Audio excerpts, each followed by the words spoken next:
तो ये तुम तीनों का आखिरी फैसला है? हाँ? हमारा पहले भी यही फैसला था राणा साहब।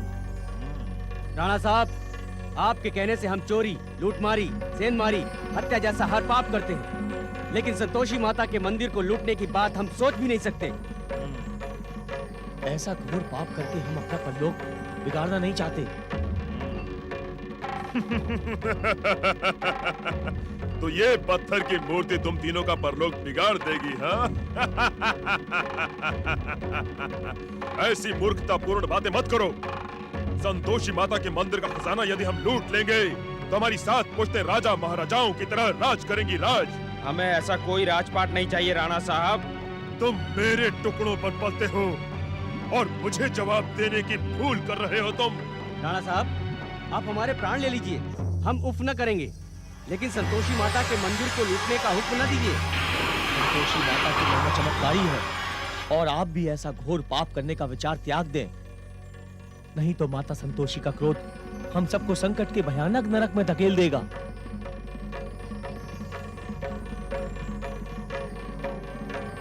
संतोषी माता जितनी शीघ्रता से अपने भक्तों पर कृपा करती है, उससे भी अधिक शीघ्रता से दुष्टों को दंडित भी करती है। उनके मंदिर को लूटने की बात अपने मन से निकाल दो राणा साहब।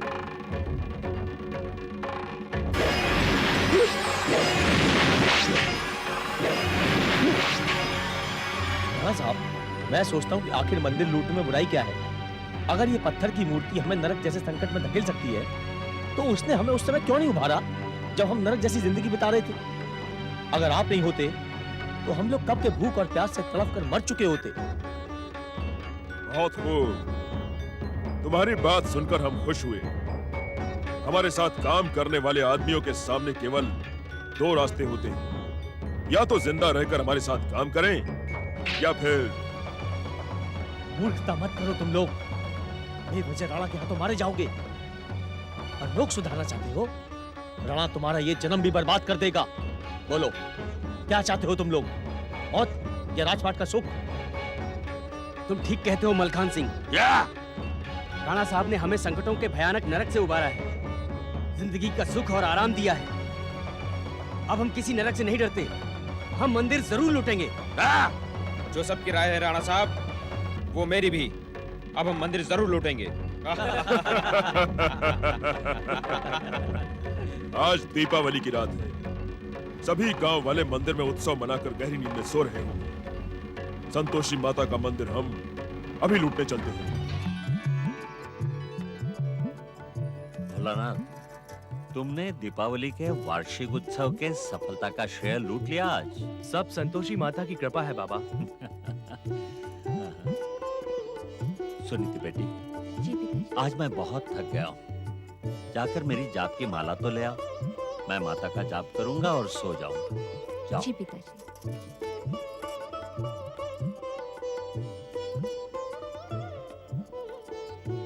भोलेनाथ, कैसे लग रहा है खाना? बहुत स्वादिष्ट भोजन है बाबा।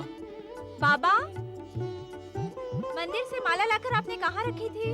बेटा, वहीं पूजा स्थान के पास रखी थी। नहीं, यहाँ तो नहीं है। फिर शायद मंदिर में ही उत्सव के धूम में भूल आया हूँ। बेटे, बूढ़ा हो गया हो ना, हर बात याद नहीं रहती। तू भोजन कर ले, मैं अभी मंदिर से माला लेकर आता हूँ। बाबा, आप आराम करिए, माला मैं लेकर आता हूँ। नहीं बेटे, तू भोजन कर ले, भोजन छोड़कर नहीं उठते। वैसे भी खाना खाने के बाद थोड़ा टहलना आवश्यक है। इसी बहाने थोड़ा टहल भी आऊंगा और मंदिर से माला ले आऊंगा। तू भोजन कर ले। अच्छा बाबा। सुनीति बेटी, जी बाबा। भोला को खाना खिला दे, मैं अभी मंदिर होके आता हूँ। जी।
राणा, मैंने कहा था ना, संतोषी माता का क्रोध उनकी कृपा के समान शीघ्र ही जागता है, और तुमने मेरी एक नहीं मानी।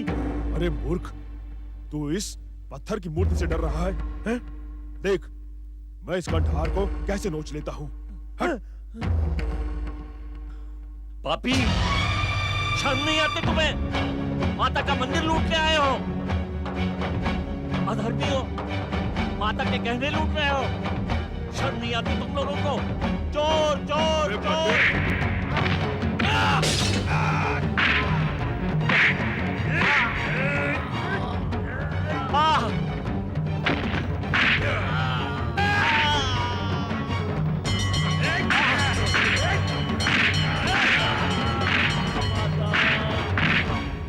बाबा अब तक लौट कर नहीं आए।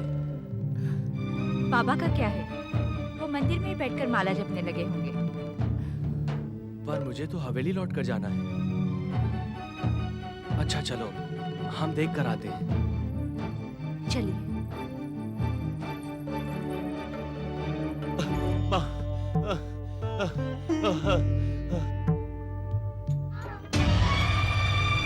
बाबा! बाबा! बाबा! बोला! बोला!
बाबा!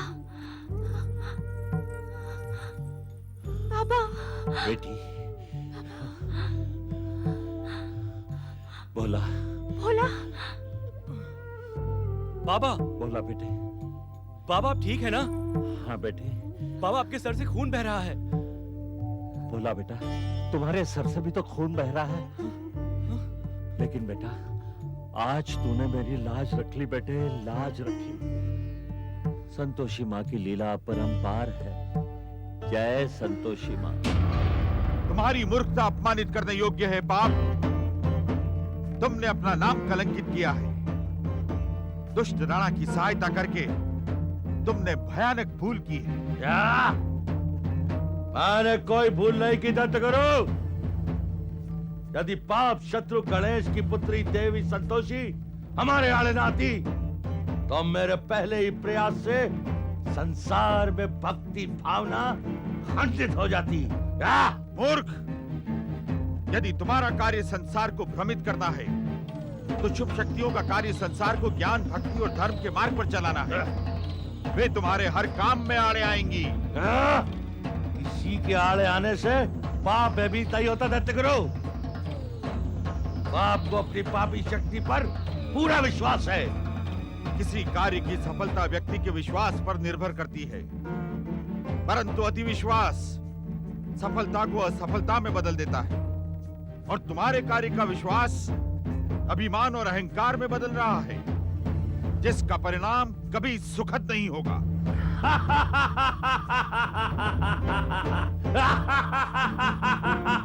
विश्वास नहीं होता। आप महान दैत्य जाति के गुरु हैं। आप जानते नहीं दत्त गुरु कि हर परिणाम को सुखद बनाने की विध्वंसक शक्ति पाप के भीतर समाई है।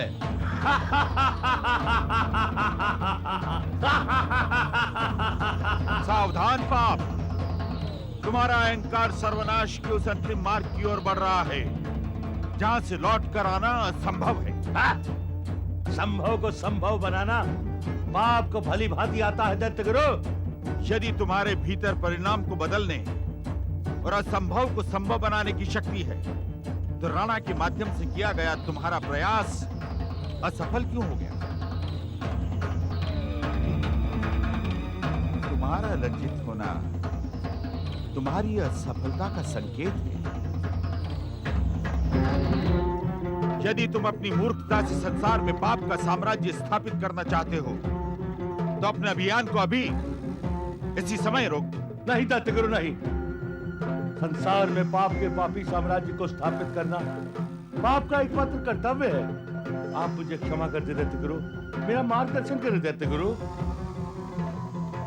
राजनीति का एक सिद्धांत है पाप, शत्रु पर विजय पाने के लिए सबसे पहले उसके मित्रों को उसके विरुद्ध कर दो। अर्थात मित्रों को शत्रु बना दे। हाँ, इस संसार में संतोषी माँ के सबसे बड़े भक्त भोलानाथ, हृदयनाथ और सुनीति हैं।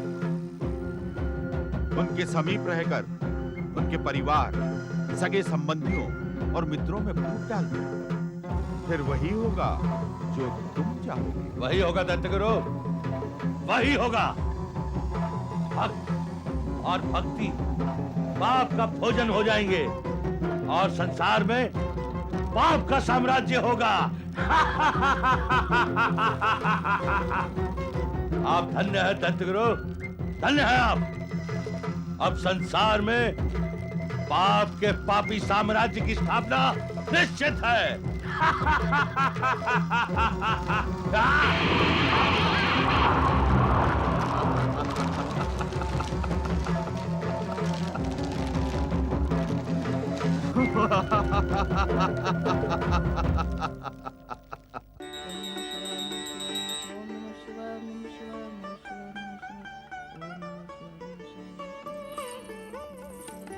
रम्मा बेटी, वैकुंठ ने खाना खा लिया? जी माँ जी, उन्हें खाना खिलाकर ही आ रही हूँ।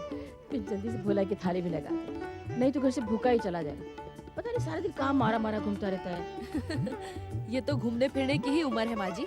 तुम लोगों ने उसे बहुत सर चढ़ा रखा है। मजली, हाँ, देवर जी के लिए खाना लगा दे। ले राम चली। बड़े भाभी।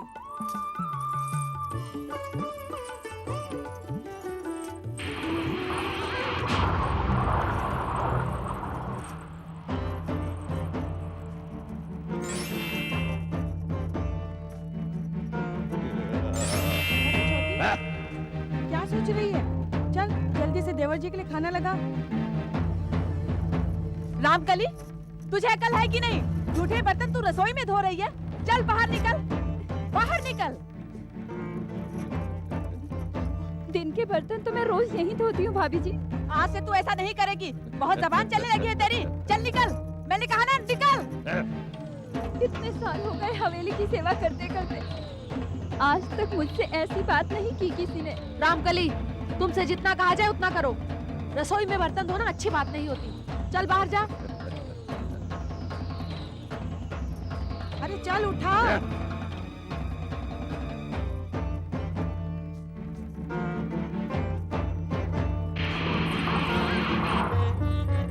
आज तुझे क्या हो गया छोटी? तू तो कभी ऐसे बात नहीं करती। आज मुझे कुछ हो गया है बड़ी भाभी, मेरा दिमाग खराब हो गया है। किस बात से दिमाग खराब हो गया है मेरी प्यारी प्यारी देवरानी का? जरा सोचो तो बड़ी भाभी, हम सबके पति दिन भर मेहनत मजदूरी करके दिन रात एक करते हैं, और ये भोला निखट्टू। हाय हाय, भोला जैसी किस्मत भगवान हर एक को दे। काम का न काज का, दुश्मन अनाज का। हाँ, माँ जी का भी तो सारा ध्यान भोला पर ही होता है। हाँ, बाकी 6 तो जैसे सौतेले हैं। भाभी, भोला गबरू जवान हो गया है, क्या उसका फर्ज नहीं बनता कि भाइयों के साथ भी काम काज करे? हाँ, फर्ज तो बनता है छोटी, मैं उसे समझा दूंगी। मछली, जा तू खाना लगा। अच्छा, समझाने से समझने वाला नहीं है। भोला जैसा जिद्दी, निखट्टू, मक्कार, कामचोर मैंने कोई दूसरा नहीं देखा। पर हम उसे समझा ही तो सकते हैं छोटी। हम उसे सबक भी तो सिखा सकते हैं ना बड़े भाभी। सबक? हाँ, कैसा सबक मछली? मतलब मुफ्त के मालपुए और रोटियां तोड़ तोड़ कर कामचोर और निकम्मा बन गया है। आज से हम उसे मुफ्त की रोटियां तोड़ने नहीं देंगे। मतलब तुम उसे खाना नहीं दोगी? बड़ी भाभी, हम खाना तो उसे जरूर देंगे, लेकिन वो खाना उसके लिए एक सबक होगा। वो खाना देखकर भाइयों के पीछे काम के लिए भागेगा। मुझे तो कुछ समझ नहीं आया। लो मंजरी भाभी, मैं समझाती हूँ। ये देखो,